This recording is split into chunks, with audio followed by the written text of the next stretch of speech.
देखेंगे। दी मैंने खड़े में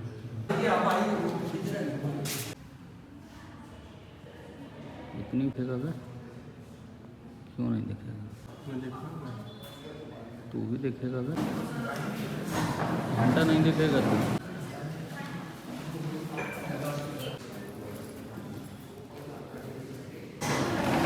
दिखाऊंगा ना।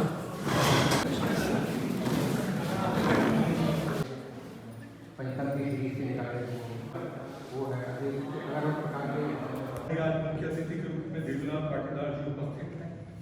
उन्हीं का सहकर्मी हूँ मैं।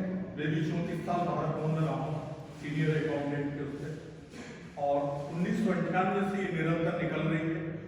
और इसका हर अंक एक संगणनीय है, विशेषांक के पर्टिकुलर इन पर निकलता है। वाद्यंत्र भाग 2 पर विद्याधर व्यास तानसेन सम्मान से प्राप्त।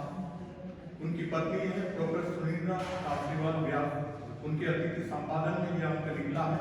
मैं चाहूंगा कि सभी मित्र यहाँ पर जो उपस्थित हैं एक साथ उपस्थित हो और इस वाद्यंत्र के अंक का लोकार्पण करें। सभी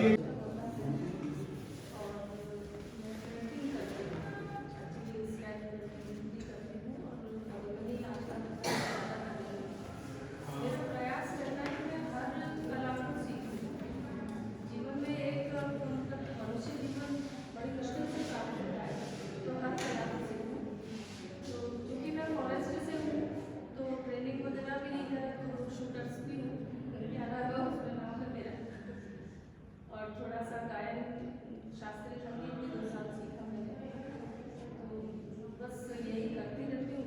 थोड़ी एथलीट वगैरह भी हूँ, तो उसमें भी मेरा रहता है। तो हर चीज़ सीखने का मुझे शौक है, बस इतना ही करती हूँ मैं।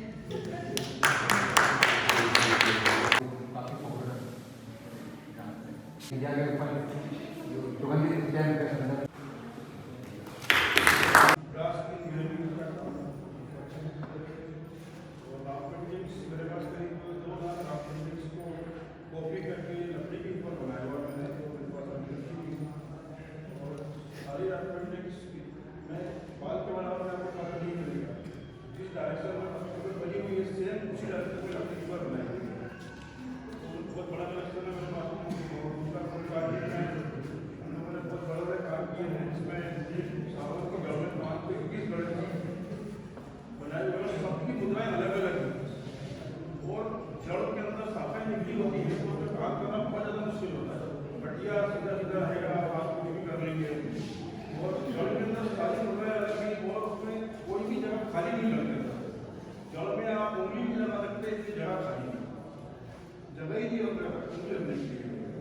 नीचे ऊपर आगे पीछे हर तरफ अगर मान लीजिए वो शाखा निकली है तो शाखा के नीचे भी गलती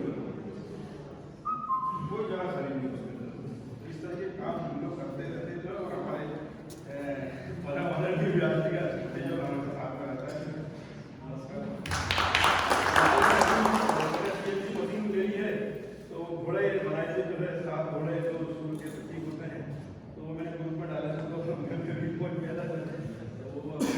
आज ही जगह में लेकिन आप लोग का स्वागत है। भोजपुरा में कभी भी आइएगा, सभी लोग छोटा सा फैक्ट्री है मेरा भोजपुरा में, आई सेक्टर में फ्लैट नंबर 30 कुर्सी आपके नाम से।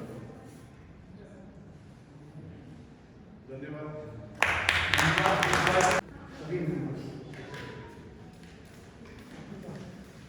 सभी का मैं धन्यवाद करता हूँ।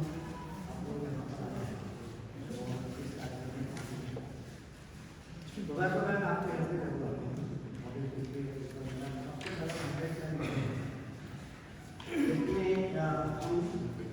एक्चुअली उन रिचुअल्स को बताना चाहते हैं जो हमारे जीवन से जुड़ी हुई घटनाएं प्राचीन काल से जुड़ी हुई। हमने 16 संस्कार भी लोगों को बताया। हमने अभी हम पुराण को लेकर चल रहे हैं, भगवद गीता को लेकर चल रहे हैं, और हमारे जो सेंस जो नैतिक शिक्षा है सभी धर्मों की नैतिक शिक्षाओं को संकलित करते हुए मैं टेम्पलेट करता हूँ 4 या 5 तरह के टेम्पलेट और उसके द्वारा हम बताना चाहते हैं कि सारी चीज़ें हमारे जीवन से जुड़ी हुई है। धर्म कोई अलग नहीं है, हमारा जीवन है और जीवन में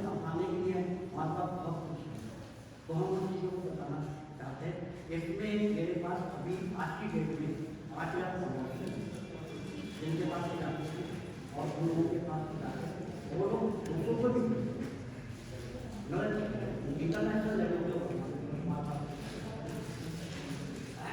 मतलब आप यूरोप में भी भेजना और ट्रांसलेट करके भेजना इस तरह से मतलब एक चैन हमने और उसमें कोई ऐसा नहीं है कि किसी विशेष पंथ या किसी विशेष धर्म को हमने मेरे पास किताबों का संग्रह है जिसमें मैं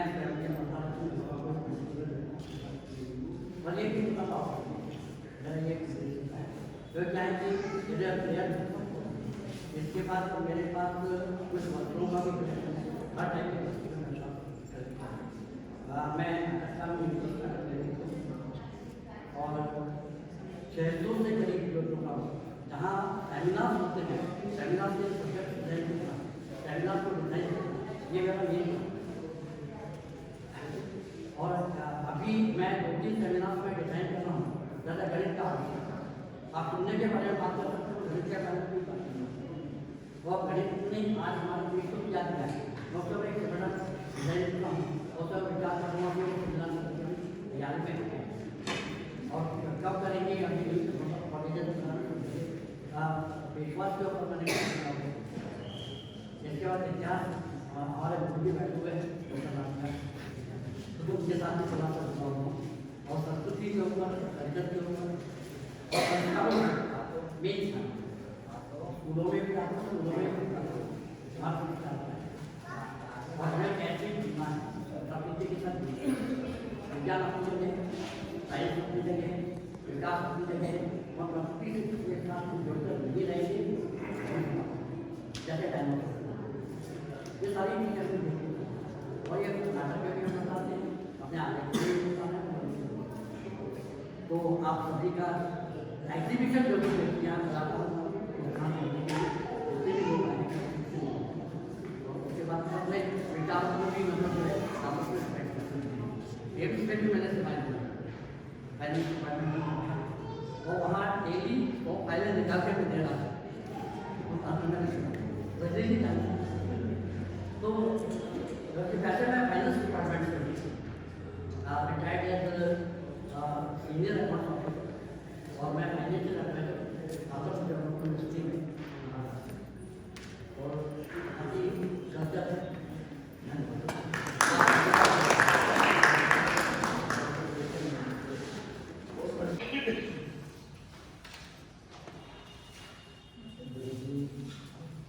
संयोग से मैं पहले भी उन लोगों अभी ग्रुप के कार्यक्रम में आया हूँ और अच्छा लगता है सब लोगों का बहुत पारिवारिक किसी का एक माहौल होता है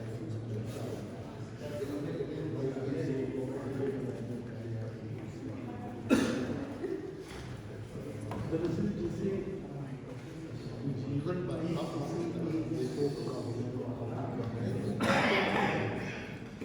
बहुत ही अच्छी बात है क्योंकि जीवन को अपने अनुरूप हम नहीं कर सकते स्थिति परिस्थिति इतना होता है कि हमको उसके अंदर ही जीवन जीना होता है पर अगर हम कोई एक अपनी रुचि अपना सोच या अपना एक सृजन का कोई माध्यम ऐसा बना है जिसमें हमारा मन बनता है जिसमें हमको आनंद मिलता है तो उसमें फिर वो हमारी अपनी दुनिया है हम उसके रचना का है या हम उसके दुनिया है जो हम तय करेंगे तो उससे एक अलग तरह का बोध सृजन होता है मनुष्य के अंदर जन्म लेता है जो जीवन की बाकी लड़ाई को लड़ने में काफ़ी उपयोगी है अगर हम ऐसी किसी चीज़ से या रचना के सृजन के किसी संसार से उसे जोड़ दें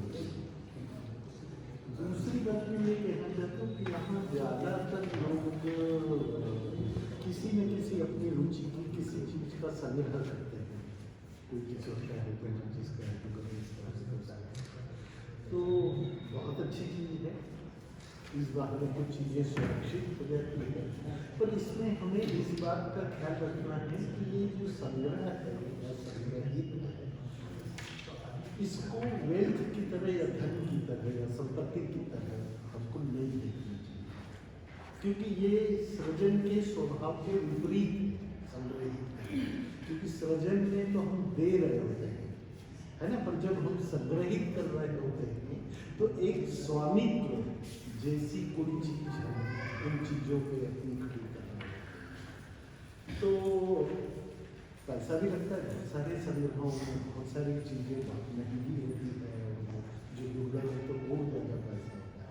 तो मेरा निवेदन ये है कि आप संग्रह करें चीज़ों का, इस बात में बहुत सारी चीज़ें सुरक्षित होती है, और जहाँ तक हो सके ये जो स्वामित्व का भाव है इसको अपने अंदर बहुत इंटरटेन रखें।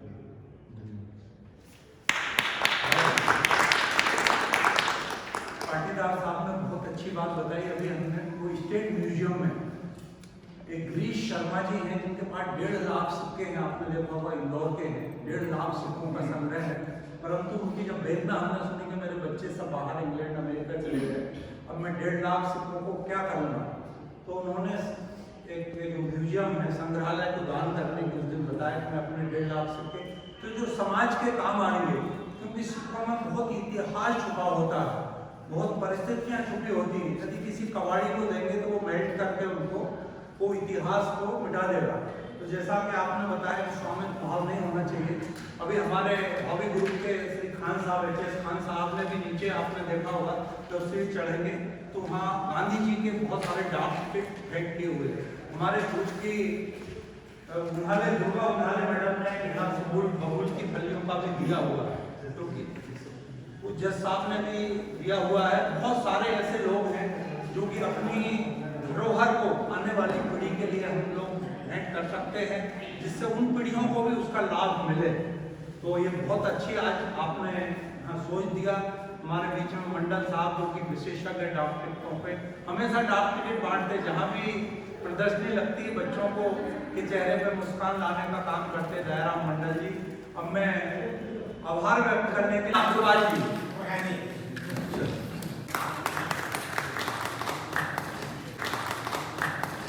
अब Saumya Agarwal ji, fabric, acrylic, water painting, fabric उन्होंने बताया, बहुत सारी painting, water painting. Gupta ji, Verma ji आइए आप, चौधरी जी, बलिराज चौधरी जी आर्टिस्ट जी हैं,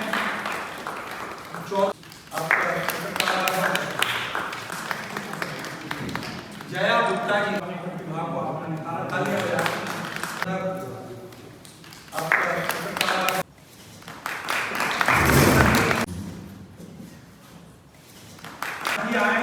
आपका कोरल पेंटिंग का आए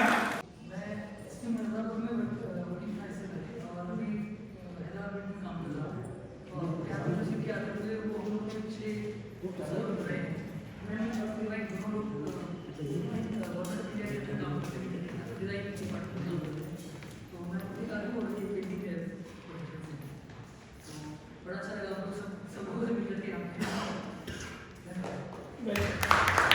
साहब बैठे हुए हैं, तो तालियां बजाइए, तालियां बजाइए। और मैं अभी चित्रकला का कार्य सीख रहा हूँ, और चित्रकला में प्रमुख रूप से मधुबनी पेंटिंग्स करता हूँ, और कई राष्ट्रीय और अंतर्राष्ट्रीय प्रदर्शनी में मेरा आर्ट वर्क प्रदर्शित हो चुके हैं, जिसमें कालिदास राष्ट्रीय चित्रकला प्रदर्शनी और श्री राम अंतर्राष्ट्रीय चित्रकला प्रदर्शनी प्रमुख। बचपन से मुझे माचिस की डिब्बियाँ कलेक्ट करने का शौक, और लगभग 40 साल हो गए मैं माचिस की डिब्बियाँ कलेक्ट करते हुए। DHS में मैं सब रजिस्टर इंजीनियर हूँ, और 38,000 मेरे पास अलग अलग तरह की माचिस की डिब्बियाँ हैं, और प्रदर्शनियाँ लगातार छोटे छोटे अलग अलग विषय पे 160 प्रदर्शनियाँ लगा चुका हूँ। यहाँ पर मैंने 10 एग्जीबिशन लगाई है बिरला म्यूजियम में। कभी राजा रवि वर्मा के ऊपर भी मैं कुछ कलेक्शन लाया हूँ, मुझे बताता हूँ मैं। और यही मेरा शौक है, 3 माह लिखता हूँ उसमें नाम दर्ज है, और आप सबके सामने प्रदर्शनी लगा के अपने जो संग्रह है उसको बताता है। एक्चुअल में तो मैं बाइक राइडर हूँ और पेपर की कटिंग वगैरह इकट्ठी करती हूँ, बस यही मेरा शौक है। लेकिन जब मैं इस ग्रुप से जुड़ी तब मेरी पहचान अलग बनी, और लोग मुझे पहचानने लगे। पहले मैं सोलो राइड करती थी, अभी मैं क्लब से जुड़ी हुई हूँ और रैलियाँ करती हूँ। आज सुबह भी मैं एक रैली करके आई हूँ, respect of right of respect ऐसे करके। वो मैं बैक का हो सकता है कल मेरा पेपर में फोटो भी हो। मैंने साड़ी तिरंगे झंडे वाली और वहाँ मुझे काफ़ी सम्मान मिला कुछ है, क्योंकि मैं 55+ हूँ और बस यही मेरा शौक है। केबीसी में जाना मेरा एक शौक था। अभी मैं केबीसी में से होके आई हूँ। मेरा प्रोग्राम 31 दिसंबर को आएगा, जिसमें मेरे बारे में बताया जाएगा कि मैं संस्कृत नाटक करती हूँ और बाइक राइडर हूँ। Thank you. 2020 में वॉलंटियरिंग किया, 2 साल पहले बच्चे में जॉब लग गया था, मैंने तो बुक किया है तो वॉलंटियरिंग किया। वॉलंटियरिंग के बाद मैंने क्या करें पेंटिंग बनाना शुरू किया। हमारी पेंटिंग करते हैं और हमारा सब्जेक्ट पेंट करता है शिव जी का खास पेंटिंग में 90% पेंटिंग में शिव जी मिलेगी और पेंटिंग का बहुत अच्छा होता है। फाइन आर्ट से एमए किया था, जो पढ़ाई किया था 87-88 में। 35 साल तक कुछ नहीं किया, रिटायरमेंट बनना कुछ तो करना पड़ेगा। तो इनका साथ में इतना अच्छा लगा कि हम सब लोग एक नई ऊर्जा आ गई। रिटायरमेंट के बाद भी सेकेंड इनिंग में एक नई ऊर्जा से सब कर रहे हैं। बहुत अच्छा लगता है इससे मिलकर एक नया प्लेटफॉर्म मिल गया है सबको मिलने का, बातें करने का, अपने विचार शेयर करने का। और सर सर हमारे लिए विद्वान सबसे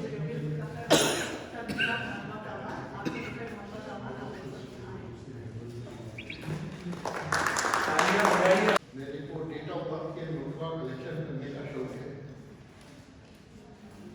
कलेक्शन से 1 लाख नोट हो चुके हैं और अभी मेरे को इनका बुक ऑफ रिकॉर्ड मिला है।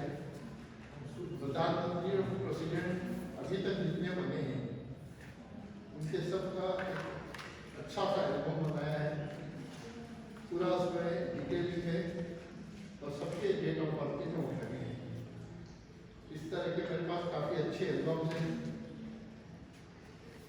जितने अपने स्टेट यूनियन टेरिटरी के कब बने हैं, क्या बने हैं, इसका भी एल्बम है। अपने एमपी में जितने मुख्यमंत्री और गवर्नर हुए हैं उसका भी एल्बम है मेरे पास डेट ऑफ बर्थ के साथ।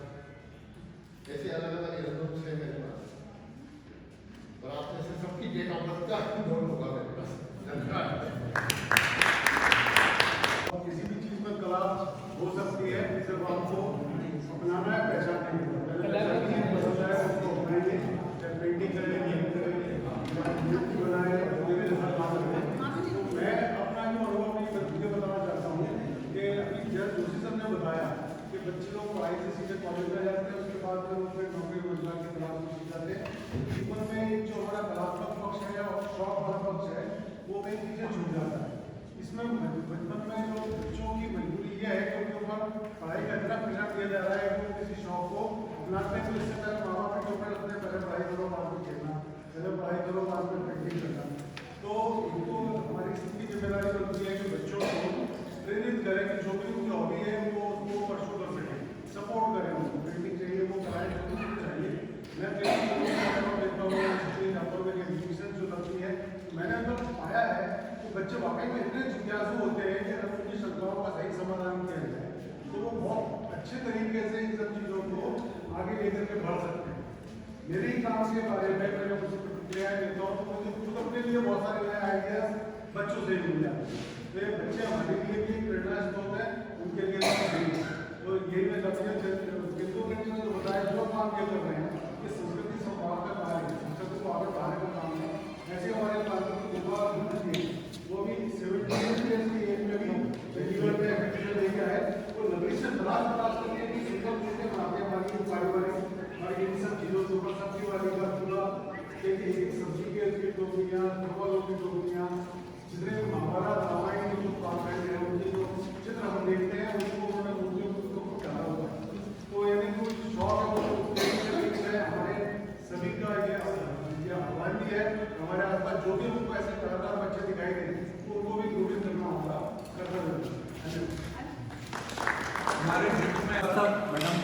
जी आप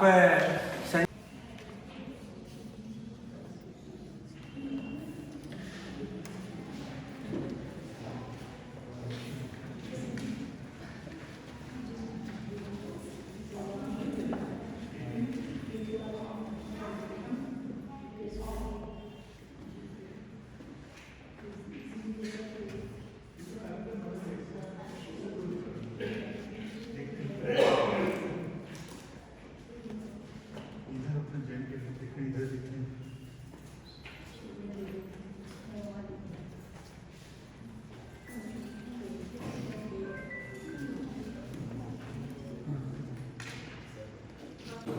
तो श्रीवास्तव मैडम कला वाला एक कीड़ा था, उसको निकालते हैं सर बाहर में। एक्चुअल में कीड़ा ही होता है, अपन कहीं भी रहें, प्रोफेशन हमारा आपका किसी का कोई भी हो, वो कहीं ना कहीं बाहर आने का प्रयास करता रहता है। इस चीज़ में मेरे आराध्य हैं, जब मैंने गणेश जी को बचपन से देखा, उनकी अलग अलग, आप जो कल्पना करें, आप पढ़कर देखते हुए चाहे आप चाहे तो सब्जियों से, आप चाहे लकड़ी से, बुरादे से, हर चीज़ से, इवन एमसेल से आपको गणेश मिल जाएंगे, तो आप कल्पना करेंगे तो गणेश जी आप देख सकते हैं। उसके अलावा देवन सर में एक शेयर करते हैं, कबाड़ से जुगाड़, ये बेस्ट टू वंडर। तो जो हमारे पास किसी ने वेस्टर्न आइटम किया, किसी के पास में रबर पड़ा है, किसी के पास रुई है, किसी के पास बटन्स है, कुछ काम करने का, रुई बच गई, बुलंद बच गई, उन सब से उनकी एक अलग है कि वो इसमें जो है आर्मी के या उसके वो बनाते हैं, उनमें ह्यूमन लाइफ साइकिल है, जिसे अपन कहते हैं कि बच्चे के जन्म से लेके उनके ग्रैंडफादर होने तक या उनकी लाइफ के हर मोमेंट को कैप्चर करते हैं। जैसे एक ग्रूम और ब्राइड एक दूसरे को देखते हैं, पसंद करते हैं, उस दिन से लेके उनकी लाइफ के मतलब जो मैरिज के इवेंट्स हैं, जितने भी रिचुअल्स हैं, सब उनको इसमें आर्टिस्ट में क्रिएट करते हैं, वो उन्हें शो करते हैं कि जो कल्चर हमारे तक आया है वो आगे कहीं ना कहीं सर्कुलेट हो। क्योंकि अब जो माहौल हो गया आर्य समाज विधि या हम कहें कोर्ट मैरिज या हम कहें किसी भी तरीके से, तो हमारे जो रिचुअल्स सब समाप्त होते जा रहे हैं। हम इस दुनिया में हैं, इस समाज में हैं या इस देश में, तो हमारा भी कर्तव्य है हम उसको आगे स्प्रेड करें, जो नेक्स्ट जनरेशन को पता तो चले कि हमारा कल्चर है क्या। उसके लिए हम वर्क करते हैं। भोपाल में मैं बेसिकली महाराष्ट्र हूँ, भोपाल में 22 महाराष्ट्र मंडल है, उसमें करीबन 19 में मैं मेंबर हूँ। मुंडेरा की कार्यकारिणी में हूँ, जहाँ भी मौका मिलता है वहाँ पर हम अपना कल्चर डिस्प्ले करने का प्रयास करते हैं, चाहे वो वेरी से रिलेटेड हो, जनरल से रिलेटेड हो, या आपका जो डे टू डे अपना जो त्यौहार या कल्चर में अपने जो साल भर का जो हिंदू सनातन धर्म के हिसाब से जो कल्चर अपन हर दूसरे धर्म मानते जाते हैं, साल भर का हर दूसरे त्यौहार होता है, तो उनको आर्टिस्ट बना के डिस्प्ले करते हैं। और जिन दिन इसमें है और यूनिवर्सिटीज वगैरह में भी ये करते हैं कि जहाँ पर जो नए जैसे सर बता रहे थे कि जो स्टूडेंट्स आते हैं, एक्चुअल में आज की स्थिति ये है कि उनसे अगर हम पूछते हैं तो उनको अपने ग्रैंडफादर का नाम भी मालूम नहीं होता है। बहुत विचित्र स्थिति है। जिस जगह हम 7 पुस्तकों की 7 जन्म की बातें करते हैं, तो हमारे यहाँ जो नए बच्चे आते हैं उन्हें ये भी मालूम नहीं कि उनका गोत्र क्या है, वो किस इससे बिलोंग करते हैं, उनके ग्रैंडफादर क्या है, हमसे पूछें। हम कभी कभी जाते थे बचपन में, एक बार पापा लेके गए थे, उसके बाद हमें नहीं मालूम कहाँ जाते हैं, ग्रैंडफादर का नाम क्या है, फिलअप करते हैं, उनका फॉर्म वगैरह कुछ भी नहीं पता होता। उसके लिए एक प्रयास है हमारा कि अपना जो कल्चर है उससे अवगत करवा, उससे कम से कम उन्हें ये जो न्यूक्लियर फैमिली वाले जो ट्रेंड आ गया है उससे अब वापस जरूरत है कि वापस हम पुरानी विधा में जाए, पुराने इसमें जाए, ताकि वो अकेलापन या डिप्रेशन इससे बचते हुए वो लोगों से कनेक्ट हो। जैसा हमें सर ने बताया कि वो लोग किताबी कीड़ा बन रहे हैं, नॉलेज उनको खूब है, बाकी उससे बचने तो ये है, इसमें भी बिजी हो जाते हैं। लेकिन हमारे आसपास क्या घटित हो रहा है, हमारे आसपास इसको जरूरत है, कोई नहीं प्रयास करता है जो कैंडिडेट्स आ रहे हैं। इसके लिए प्रयास यही है हमारा कि हम उनको अपने कल्चर से जोड़ें। कहीं ना कहीं 10 बार कनेक्ट होंगे तो 1 बार तो उन्हें ऐसा लगेगा हम लोग जाने अपने कल्चर को। उसके लिए हम लोग प्रयास करते हैं। मेरे साथ मेरी पूरी टीम 11 बार जहाँ भी होता है, या कई लोगों का ऐसा लगता है कि बेसिकली जैसे कुछ मैरिज वगैरह में उनको लगता है कि हमारा डिस्प्ले करो, तो हम लोग वो भी करते हैं, वहाँ पर रहने सारा आइडियाज को डिस्प्ले करते हैं, ताकि क्या होता है प्रत्येक अपनी शादी में पंडित जी ने कहा, घर वालों ने कहा, ससुराल वालों ने कहा, ये जिसने भी कहा उसमें फॉलो करते जाते हैं। लेकिन होता क्या है कि हमारा जो हिंदू सनातन धर्म है उसमें जो भी रिचुअल्स है सबके पीछे साइंटिफिक रीजन है, तो वो हम उनको बताते हैं कि इसके पीछे का कारण क्या है, हम ध्रुव तारा क्यों दिखाते हैं, या हमारा कन्यादान की प्रोसेस क्यों है। तो उसके ऊपर जब बात करते हैं तो शायद उन्हें कहीं एक जागृति पैदा हो, उन्हें एक इंटरेस्ट पैदा हो, उसके लिए हमारा प्रयास है। वहाँ से मेरी ये यात्रा शुरू हुई और आज मैं एंसेंट में लगभग 2000 सिक्के कलेक्ट कर चुका हूँ। इसमें इसी प्रकार मैं गोल्ड और सिल्वर के भी मैं सिक्के कलेक्ट कर रहा हूँ। जो भी मेरे पास प्रिंसली स्टेट इंडिया के हैं उनमें लगभग 10 से 12 महाजनपद के आ चुके हैं अभी तक। और इसी प्रकार करेंसी में भी इंडिया एंड ब्रिटिश करेंसी के नोट्स जो चले थे वो नोट भी मेरे पास काफ़ी कलेक्शन में है। तो धीरे धीरे मेरी ये यात्रा बढ़ती जा रही है। मैं 10 साल से आज 45 ईयर का हो गया और अभी तक मैं इस कलेक्शन को जारी रखे। बीच में मैंने एक मेडल्स कलेक्शन भी स्टार्ट किया जिसमें वर्ल्ड वार II से लेकर अभी तक के गवर्नमेंट ऑफ इंडिया ने जो मेडल्स लोगों को वितरित किए इस टाइप के मेडल्स मेरे पास हैं। लगभग 45 मेडल्स के आसपास हैं जिसमें कुछ सिल्वर के भी हैं और बाकी मेडल्स के हैं। ऐसे ही बहुत सारे एंटिक आइटम भी हैं मेरे पास जो मैं कलेक्ट करते जा रहा हूँ। और हॉबी ग्रुप से मैं पिछले 3 महीने से जुड़ा हुआ हूँ तो मुझे भी काफ़ी लोगों से सहयोग मिलता रहा बीच बीच में। और अभी मैं पिछले वीक ही न्यूमिस्मेटिक सोसाइटी ऑफ इंडिया की कॉन्फ्रेंस अटेंड करके हैदराबाद से लौटा हूँ जो लगभग 1910 में एस्टेब्लिश हुई थी। तब से ये अभी तक कंटिन्यू है और इसमें मैं लगभग पिछले 5 साल से मेंबर हूँ कंटिन्यू। तो उसमें हमारा पेपर प्रेजेंटेशन था मध्य प्रदेश के सिक्के, तो इस पर मैंने ग्वालियर स्टेट के सिक्के में प्रेजेंटेशन भी दिया था। यही मेरा परिचय है। हमारे बीच में सभी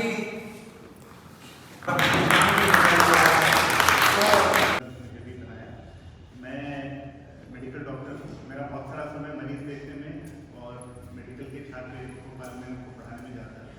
तो उसके बाद मैं थोड़ा समय निकाल मेरा हॉबी फिलेटरी है, डाक टिकट संग्रह है। पर उसके साथ साथ मैं फिलेटरी और हेल्थ से संबंधित मैं ब्लॉग लिखता हूँ। उसका एक ब्लॉग साइट मैं मेंटेन करता हूँ जिसमें लगभग हर हफ्ते मैं किसी एक नए डाक टिकट को लेके उसकी हिस्ट्री देखते हुए उसके इतिहास से संबंधित एक जानकारी अलग अलग जगह से इकट्ठा करके उसको ब्लॉग पोस्ट में लिखता हूँ। तो ये अभी करीब 200 पोस्ट उस पर हैं।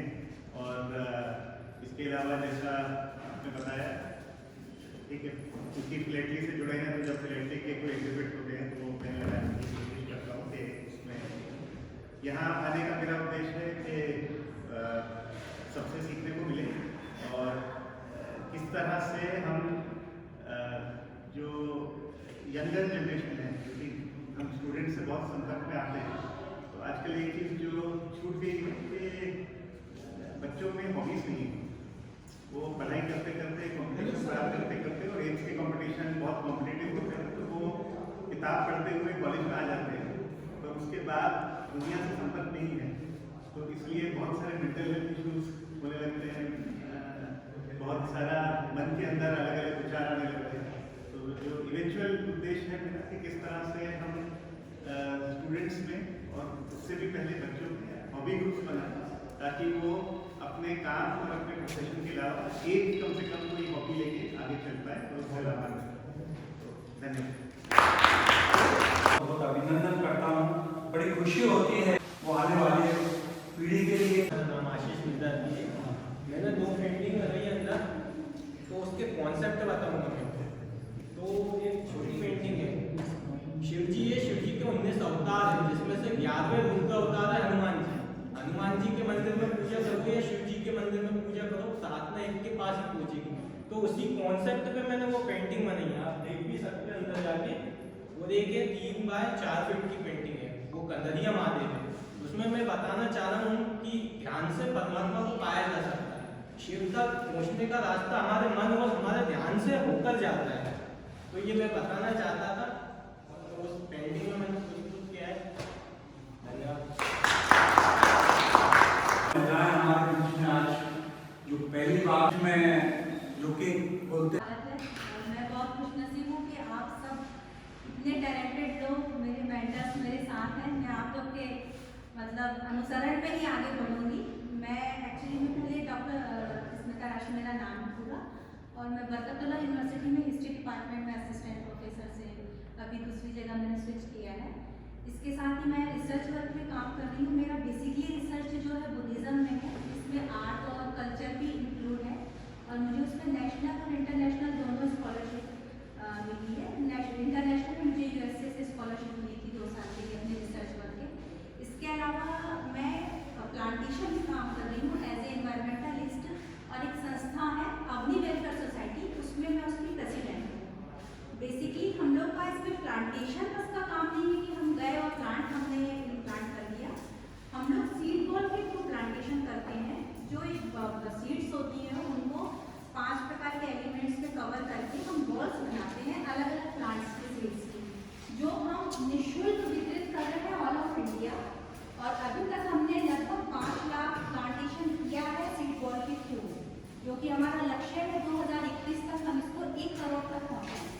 और उसमें मैं आप सभी का साथ चाहूँगी कि आज के समय में जो ग्लोबल वार्मिंग हो रही है, इन्वायरमेंटल जो आप देख रहे हैं प्रॉब्लम जा रही है, दिल्ली का आप लोग देख ही रहे होंगे कि कितना ज़्यादा पॉल्यूशन हो रहा है। इनफैक्ट हमारे भोपाल में भी अब वेदर चेंज हो चुका है।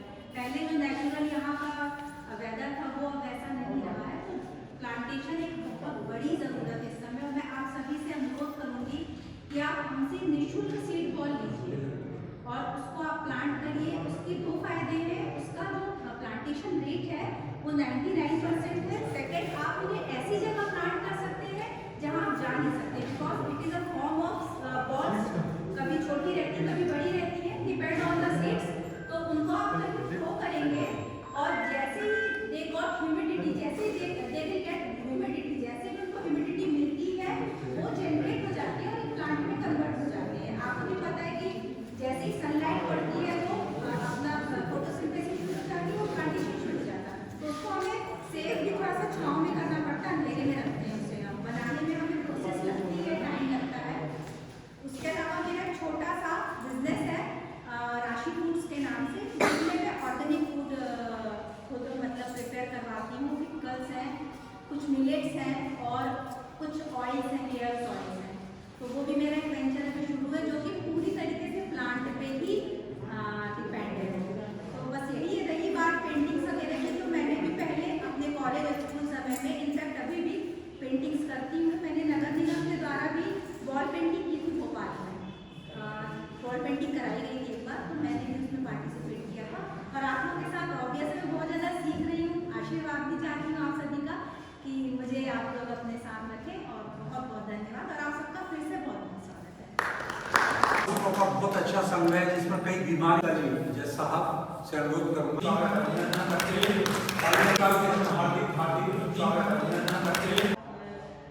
हम लोगों ने कई अपने आसपास लोगों को खोया, कोई अपने परिजनों को भी खोया, तो ऐसे कई लोग बड़े परेशान थे हमारे आसपास थे। तो मैंने उन सबको इकट्ठा करके कला विधान क्रिएटिव आर्ट ग्रुप बनाया और उन सबको इस पेंटिंग से जोड़ के मैंने उनको एक मेडिटेशन की तरह और एक कला की तरह अभिव्यक्ति अपनी करने का एक माध्यम दिया। और 2 साल पहले मैंने इसकी शुरुआत की। बेसिकली हम लोग के जॉब में उतना टाइम रहता नहीं है कि हम फुल टाइम इसको डिवोट कर पाएँ, पर जब मैं इसे करती हूँ तो ये मेरे लिए मेडिटेशन का काम होता है। और पेशन मेरा एक्चुअली में जो ओरिजिनल था वो बोनसाई आर्टिस्ट हूँ मैं, और अपना पेड़ों को ही संभालती हूँ। गार्डनिंग मेरा पहले से हॉबी था, और अभी वर्तमान में भी मेरे पास लगभग 250 के ऊपर बोनसाई हैं जो मैं उनको नर्चरिंग करती हूँ रोज। पेंटिंग को मैं एक मेडिटेशन का माध्यम मानती हूँ। जब हम बहुत थके हुए होते हैं और थोड़ा बहुत काम करते हैं तो बहुत अच्छा माहौल बनता है, और उसके लिए मैं इस पेंटिंग को अपनाती हूँ और अपने लोग को भी उसी से जोड़ रखा है। Thank you. क्योंकि मुझे इससे खुशी मिलती थी और मुझे कलर्स बचपन से बहुत पसंद थे। सबकी पेंटिंग देख के लगता था काश मेरे पास भी इतनी सुंदर पेंटिंग होती। तो आई जस्ट थॉट कि मैं खुद ही क्यों ना कोशिश करूँ, ट्राई करूँ। And this is how I started water colour painting, acrylic painting, और फिर चलता रहा ये सब।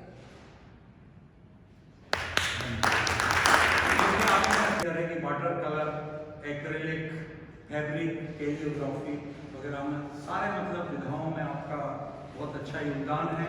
हमारे बीच में एक और हैं निखित खान जी, जिनकी अभी आपने अंदर देखेंगे। बचपन से किया करती थी, लेकिन जो एक वक्त रहता है, शादी हो जाती है, शादी के बाद बच्चों को पालना, उनकी परवरिश करना, उस टाइम मैंने छोड़ दिया। फिर उसके बाद जब मैंने अपने बच्चों को, मेरे बच्चे सब काबिल हो गए, अपने अपने उसमें लग गए, उसके बाद मैंने फिर स्टार्ट किया। तो ये कोरोना के टाइम में मैंने बहुत मेहनत की, क्योंकि घर के अंदर अकेले बैठे रहते थे और माहौल भी ऐसा लगता था डर डर सा, तो इसमें अपना दिल लगाए रहते थे। तो फिर मैंने बहुत सारी प्रैक्टिस करी और बहुत काम इसमें किया। मेरा वाटर कलर है और क्या नाम से ये एक्रेलिक वर्क है, और भी बहुत सारे मेरे फ्लावर पॉट वगैरह बनाती हूँ। बहुत सारे वर्क ऐसे हैं जो मैं अपने घर डेकोर करती हूँ, और स्पेशली जो कोई लेना चाहता तो उसको देती भी हूँ। इस तरीके से करती रहती हूँ। आगे बढ़ने को मौका नहीं मिला, लेकिन हमारी सोसाइटी ये उद्देश्य है सब लोग आगे बढ़े, जैसे सब लोग आगे बढ़े, कोई पीछे ना जाए, थोड़ा ही पीछे नहीं, सब कदम मिला के आगे चले। क्योंकि हमें कई विधाएँ यहाँ है, मूर्तिकार भी है, कलाकार भी है, फोटोग्राफर भी है, कई तरह के जो है सभी विधाएँ, तो सब मिलकर हमारे गुफा बहुत अच्छा हुआ है।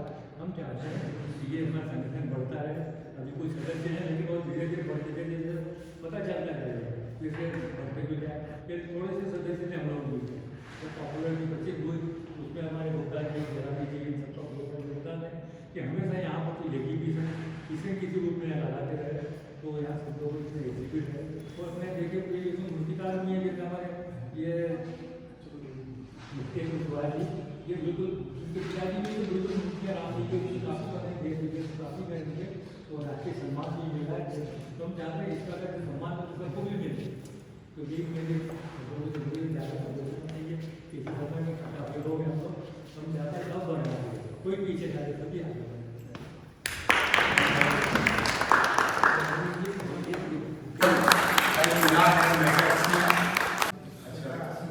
राशि मैडम धन्यवाद, बहुत ही अच्छा आपको ब्राउन मेडल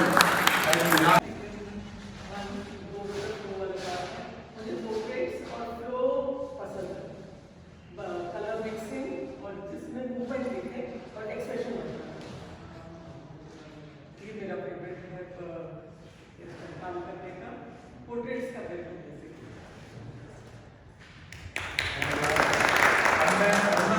हमारे दो अभी 3 जो मेंबर हैं जो पहली बार का होता है एक विधा नहीं रहती उसमें कई प्रकार की विधाएं शुक्ला जी हैं हम आपका भी हमारे बीच में नवल शुक्ला जी भी पढ़ना जी की बहुत अच्छी पेंटिंग शुक्ला जी का आपने बहुत अच्छी पेंटिंग शुभ्रा थोड़ा सा अब हमारे बीच में ये हमारे बीच में नवल शुक्ला जी भी कवि है और एक और आर्टिस्ट है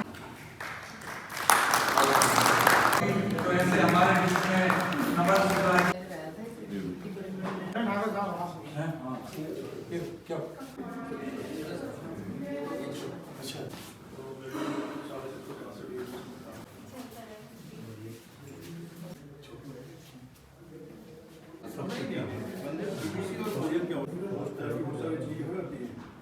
और हमारा जो ग्रुप है 8 दिनों में फिर हम जश्न मनाएंगे 2000 में छुपी हुई प्रतिभाओं को उजागर कर जाती है।